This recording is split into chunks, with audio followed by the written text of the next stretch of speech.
প্রথমেই আমার সমস্ত গোঘাট ১ নম্বর ব্লকের সমস্ত আমার মুসলমান ভাইদেরকে আন্তরিক শুভেচ্ছা এবং অভিনন্দন জানাই। ঈদের দিনটা তাদের ভালোভাবে কাটুক, সুন্দরভাবে কাটুক। আমাদের বাংলার মুখ্যমন্ত্রী যে কথা বলেন যে ধর্ম যার যার, উৎসব সবার।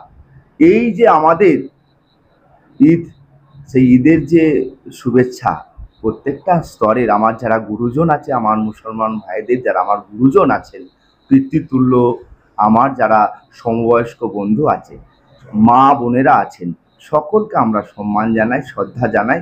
তাই ঈদের দিনটা তারা যেন ভালোভাবে কাটায়। তার সাথে সাথে বলবো, আপনারা আনন্দ করবেন, আপনাদের আনন্দ যেন অন্যের কোনো ক্ষতি না হয়।